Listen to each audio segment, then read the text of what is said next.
Alright, so today I am trying to diagnose a overheating problem. I noticed that there was some type of a leak. So last night when I looked at it, I believed it to be the water pump. And today, as you can see, I've got my home pressure tester out here, throwing a few pounds of pressure into the system. And as soon as I start putting pressure into this, kind of bear with me trying to do this simultaneously here. We start hearing coolant, and when I look down in there, you can see there's a puddle starting to form. So I've confirmed it is a water pump, which means a little later on I'm going to go pick up parts. I've actually got to go work for a few hours this morning. So after that, I'm going to go pick up a water pump. The belts have some cracking going on, so I'm going to pick that up. I noticed the air filter was also dirty, so I'm going to pick that up. While I'm there, I'm going to go ahead and replace the radiator hoses simultaneously. I'm pretty sure I've replaced this upper hose before. I'm looking at it, it still looks like it's in pretty good condition. Doesn't feel soft anywhere.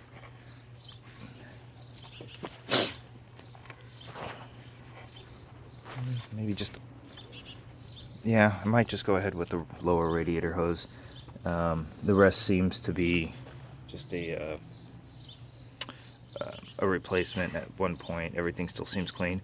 And previous to that, I went ahead and I replaced the electronic thermostat that we have here. So water pump, lower hose.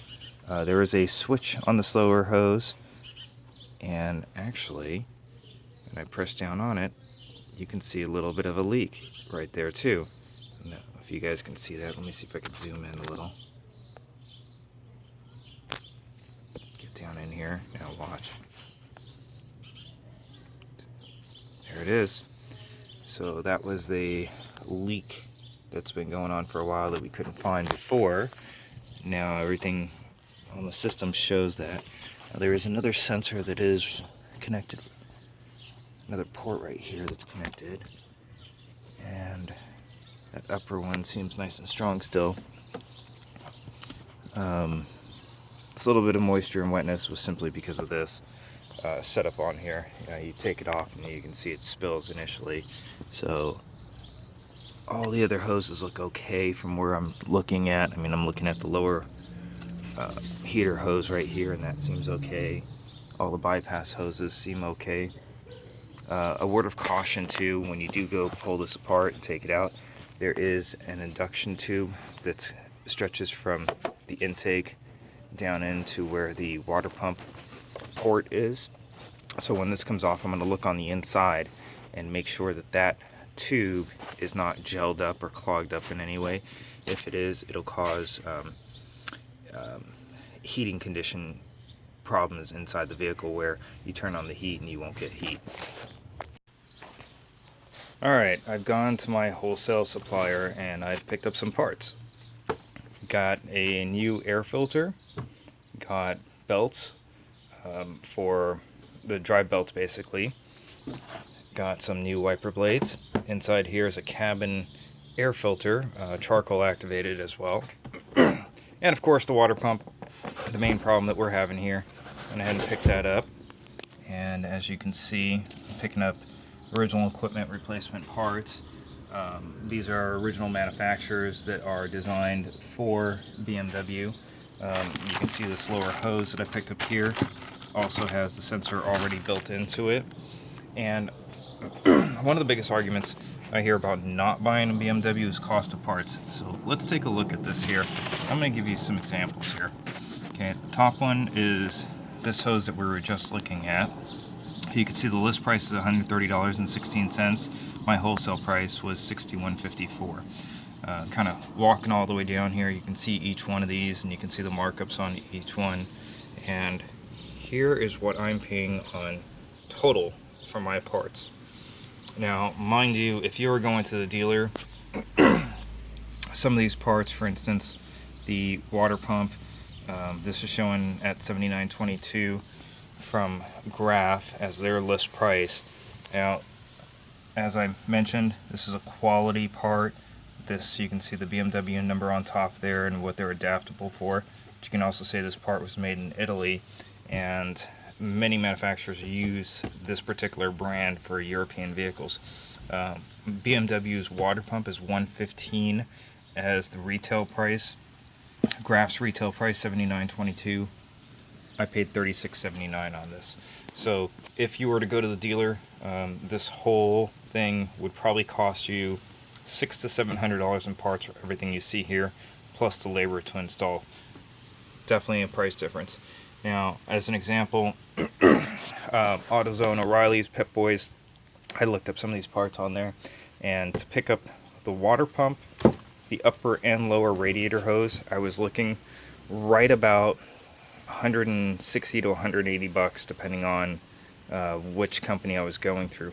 Wholesale wise, it was about $120, so $40 to $60 difference on there. If you're doing it all yourself, you save yourself all the labor. If not, you know, that's where your labor costs are really gonna vary, because a dealer is going to charge $175 to $225 an hour on labor, whereas aftermarket, you're looking anywhere on the low end of about $85 an hour to about $150 an hour.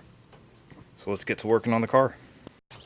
Alright, so we're here at the vehicle, and the first thing I like to do is compare items. So I'm looking at the belts.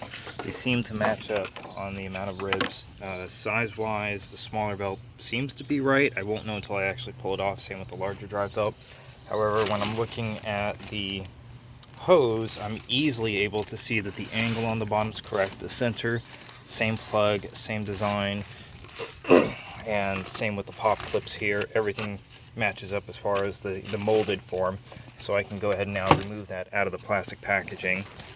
Water pump as well. I've actually pulled this apart already, and I've looked at it to compare it.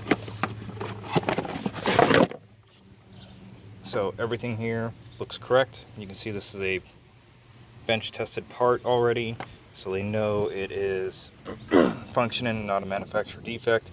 The lines on the holes, from looking at manuals before, they do seem to line up properly on there as well. So everything seems to be proper. So I'm ready to start taking all this apart. First thing I'm going to do is I'm going to get my serpentine belt tensioner tool.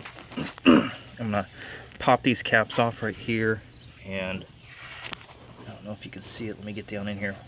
This is a plastic cap that is right in here. Let me get here. Here you go. Now you can see it there. So I'm going to pop that cap off. Will give me access to the bolt that's down in here. This way I can tension this. The other item, you can see you have just kind of another point here that you can utilize to remove tension. But the proper way is actually to pull the bolt and use that. Same with the bottom cap. There's plastic caps there. If by chance your vehicle is missing those caps, they're inexpensive to get from BMW. I highly recommend you order them, replace them. You don't want dirt getting inside those bearings. That will cause those premature failure. And since you're in here and you can see it, you can definitely see the cracking on my belt right there. So I'm going to go ahead and replace that while we're doing all this.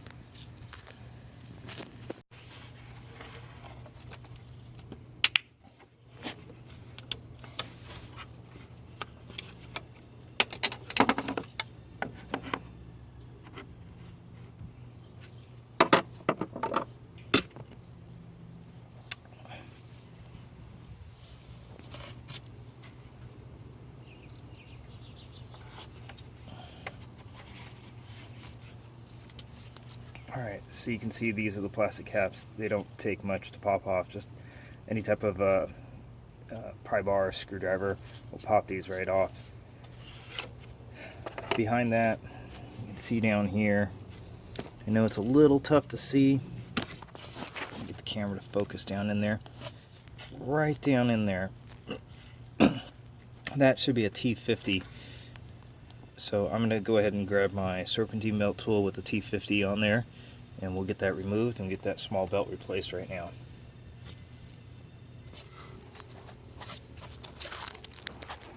Alright, so I got a T50. See, it's in there. As soon as you move it, you can see that that belt instantly loosens up. Excuse me, I'm getting over a cold. So unfortunately my camera mount just broke, so I'm going to see if I can lay this down in here without it falling. Oh, guess not. I'm going to have to put my hand down here so I can... Maybe I can make that work. There we go. Grab this. So as soon as you take the tension off there, you can just slide that belt right off. So the first thing I'm going to do is just kind of pay attention to the routing, and it doesn't look like it has much to it. It's just over the compressor, or under the compressor and over the compressor, goes over the tensioner down and to the crank. So then I'm going to do the exact same thing on this other side here, and on this side this is where it's a lot more complicated. You've got crankshaft to lower pulley here, which I can't see what it is. I'm gonna take a guess and say that's power steering. Coming up to a pulley, coming up to the alternator, to the tensioner, and you can see how it kind of wraps. It comes crankshaft, power steering, so under to the power steering. From the top end of the power steering, it goes backside to this idler pulley to the top of the alternator, comes across the top of the water pump, back down and under to the serpentine belt tensioner, and across the top of the crankshaft. So I'm going to go ahead and pull that one off. Alright, as you can see, I've removed the tension, so I was able to pull the belt off. Now, if you always want to spin these and feel it, it's got a little bit of end play to it. Doesn't seem to be making any noise, but I'm going to make note that I'm going to want to replace that. Now, here's the interesting part. Check this out. That whole water pump is falling off of my hands. So I'm going to pop this belt off.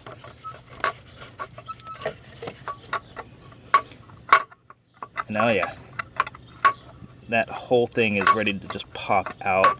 The only thing holding it in place is actually the pump casting itself. So I'm going to put this belt back on, because one of the things I forgot to do was actually break these free first. So I'm going to put it back on so I can get a little tension on there, and I'm going to break those off, and then I'll be able to get access to the other bolts behind there. Alright, I've pulled the belt, I've put the new one on that side. You can see the old belt over here just kind of dangling, so I'm just going to pull this one out. This one actually appears to be in really good condition. You can see it's the same Continental, which is the original equipment, hence why I bought that. So I'll just probably save this one as a backup belt, as a just in case. But for now, I will put the new belt on when I replace it. I've already broken these free. As you can see, it literally just unscrew this.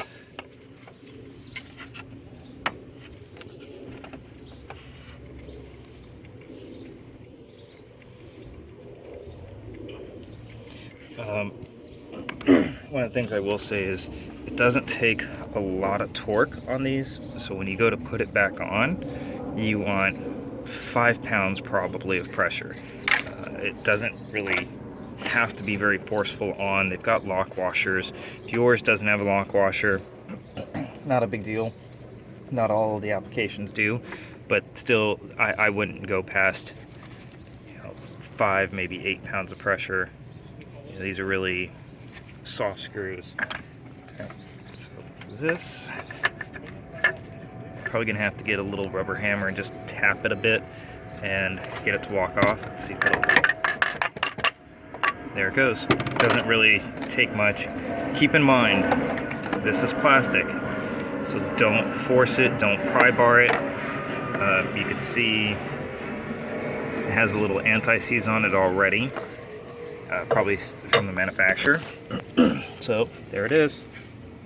There's that whole shaft broken off on there. So now the next stage is breaking these free. They're just 10 millimeters. This doesn't look so bad. There's not a lot of rust or anything on these. So I'm just gonna take straight 10 millimeter. And again, I don't want to force it too much. I just want to kind of crack it free a little. That's it. Do that for all of them.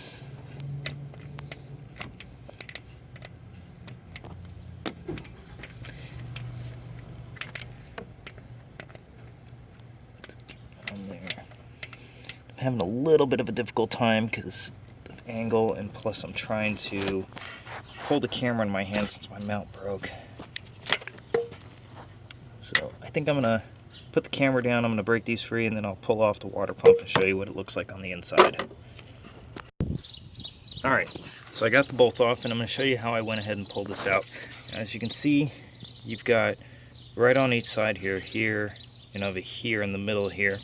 You can actually get longer screws than the water pump screws. And these screws were only held in will screw into these holes, and you can use them to kind of like a power steering pulley remover, or power steering pulley remover, where you screw it in and it pushes this outwards.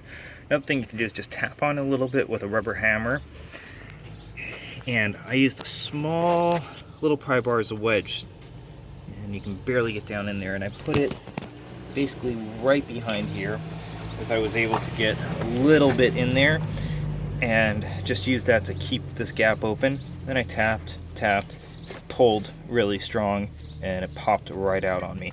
So the whole thing then just slides right out, as you can see. Now, I have the electric fan, so clearance is an issue on here sometimes, but these are pretty small, so just turn it. And there it is. Whole thing's out. Just gotta wedge this out.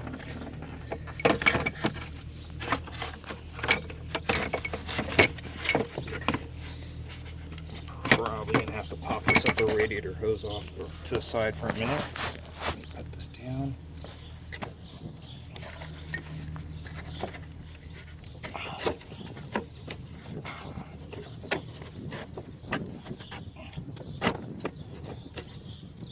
Let's look at it for a moment. Look at that. That whole thing is just completely gone on the inside. The bearing's shattered. So this is the original pump. Car is well over 100,000 miles on there. I don't remember the exact, but I want to say it's probably about 140,000 on this car right now. So great job. And you can start seeing, here's the fins that were, I don't know if you can see that right there, breaking down from when it was wobbling on the inside there. So the next thing you're wanting to do after you've gotten this out is you're actually going to look down inside this chamber, and there's a tube on the inside here that I mentioned earlier. Oops, forgot a little pry bar. Stick your hand down in there and just feel around. Make sure you don't have anything gumming up any of these ports that are here. It's nice and clear. And from everything I feel, it is. There's no plastics. That tube seems clear. I can get my finger right inside of it, and you can see it's just clear coolant on the inside. You know, nothing unusual there. So it's clean, no debris. So of course the next stage here is going to be to get the new water pump, put a little bit of coolant around the seal on that one, and try to slide that back in. Alright, to give myself a little bit more room, I just took off this upper radiator hose. Just pull the pin out, slides right off. Let's see, here's a new pump. Nice sharp metal fins. The other one was plastic, so this may actually last a little longer. You want to make sure that the weep hole on the bottom here is pointed downwards. And there is only one way that this lines up. Sometimes it gives you a little bit of a hard time popping it back in. So you just gotta kind of walk it in there little by little. And you could you know, you use the screws to torque it down and just force it side to side until it pops in. I'm gonna put the camera down. I'm gonna try to give it a little force and pop it all the way down. All right, there we go. So I had to use 2 hands, and I wiggled side to side while giving force pressure inward on there. Take your time doing it. That seal is the most important part right there. It's not the torque on these nuts that will keep it from leaking. It's actually that seal. So don't put any type of petroleum oil onto it. That will degrade the seal early, and I would suggest like a white lithium. Now these nuts, when they go back on, same type of thing, 3 to 5 pounds, not much pressure on it. Okay, I've got the pump in there. Next thing I want to show you is on this pulley, you can see there are 2 different sets. One's short, one's long. So I've lined it up already where I've got 2 short on top. So I'm going to put that on there, and I'm going to basically going through and I'm reversing this process. So once this is on here, it's the same thing. Just pop it in, and line up the holes. I'm going to have to move that belt out of the way. And once that's on that whole thing, just, get it on here, tighten it up. Same type of process, nothing really crazy. It just sits on its own. Get the 4 nuts in there, tighten it down. Make sure you actually put those in before you walk away from this if you're going to do anything else. After that, I'm going to go ahead and I'm going to replace this lower hose. So to give you an idea of how easy this is, literally just pop this out. And this hose is out. That's it. That's all it is. Bottom's going to be the exact same thing. So I just got to pull that little sensor clip off right there and do the same thing with that lower hose. I'm going to replace that too. Okay, as you can see, I've gone through and I've put the belt back on. Next thing I'm going to do is I just hand tightened these on there before, but you're not going to get much torque on them. So once you get the belt in place, just get them snug. Again, it doesn't take much torque or tension, so I'm kind of short ending, using kind of the ratchet as a short handle here.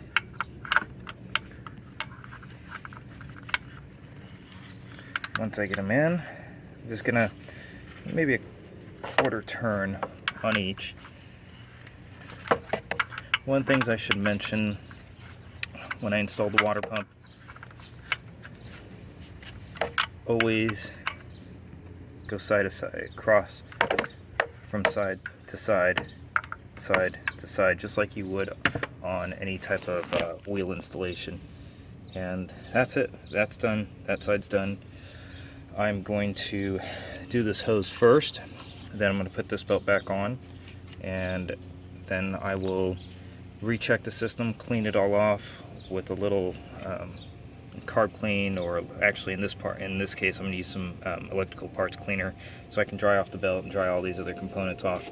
And these other tensioners, everything else seems to be okay. Okay, as you can see, lower hose is in, the belt, smaller of the 2 belts are in, larger belts in, so you got the 2 serpentine belts in. I've gone back and I've double checked my torque on these. Like I said, about 5 pounds of pressure. It doesn't take much more than that. The radiator hoses, the way these actually sit, you can see them both here. Just push them up, you'll hear it snap in place. Push that in place, that's it. It's locked in. Down here, you can see that sensor. Same type of setup on there. So to actually get that hose on, it's kind of difficult. So I put a little bit of lithium grease on the inside of the hose fitting, and I was able to get it to slide in. So it does take a little bit of force. The next stage here, I'm going to fill the system after I just clean a little bit of the gunk out of here. I will fill the system up and pressure test it, make sure everything's good. Okay, as you can see, I got everything running nice and smooth here. I filled up the coolant system with the BMW Blue coolant, what I'm using today. Peak Original Equipment Technology, European Vehicles Extended Life Blue. Now, it's important to make sure you're using the right coolant because this system does require the blue coolant. There are some chemical reactions that happen, so you want to make sure you're on the right one. As you can also see, I've put in a new air filter. I went through, replaced the cabin air filter while I was here. It's only 3 little pop screws here. Slides in, slides out. Nothing really to show on that side. I'm just waiting for the thermostat to open up.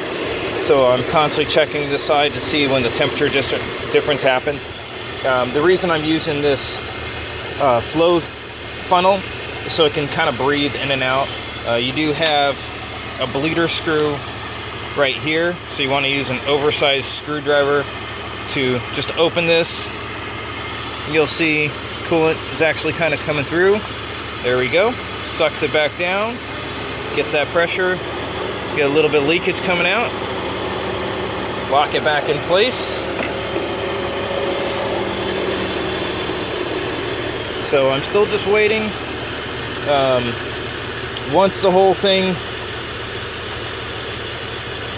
heats up, cycles all the way through, I'm going to cap off the system and take it for a test drive, make sure I don't have any overheating. I will continually check this bleeder valve here, make sure there's no more air in the lines. So do that, you just kind of let it sit and flow for a few. Like I said, not much to it, just open it up. See there's coolant coming through, so I'm good. Lock it back in place. And then what I always like to do is the following morning when it's nice and cool, pop that cap open, double check your level, make sure you're at the appropriate level. You can see when cold where the minimum, where the maximum is on there. So right now it's nice and flowing up, which is where the level's supposed to be. However, thermostat hasn't opened yet, so once that opens, I'm anticipating this to suck down and I'll have to top off a little bit more. 2 gallons, 50-50 mix should be roughly what you need. All right, here we are. Got it all put back together. So as you can see, the only other 2 things I needed to do was put this air induction system back on. The reason I left the top of the air filter box unlocked, it wasn't because I was replacing the filter, but because it makes it easier to put this tube back in place and then slide this whole thing back in. This goes back in with just 4 bolts. 1, 2, 3, 4. And then this cover is just kind of covering all that, so it's just a couple bolts here on the edges, and that's it. System's done, and I'm about to take it for a test drive, but we're all said and done from here. So till next time, hopefully no time soon, but as you can see, this really wasn't a complicated job on this BMW. Dealership would charge you a couple hours of labor time on there. I took my time on it, and I would say I have, if I were in a shop, Air Tools, you know, and having to do this as a production line thing, I think I'd be done in about 45 minutes. Here at the house, about an hour and a half, no Air Tools, just taking my time. All right, wanted to point something out. I've gone through and made sure that heater is actually producing a good amount of heat. I still obviously have the service light on, which was part of the codes that I had gotten before, so the next stage is I'm going to go through and clear the service light. Now that I know I've got heat, temperature is nice and steady, I'm going to go back and adjust all this to the proper nice cool AC that I typically run. So you can hear it's nice and clear at the moment. Quiet engine. And as you can see, very, very steady on the temperature. No fluctuation at all. So this test drive is a success at this point, and we are done for now. Thank you very much.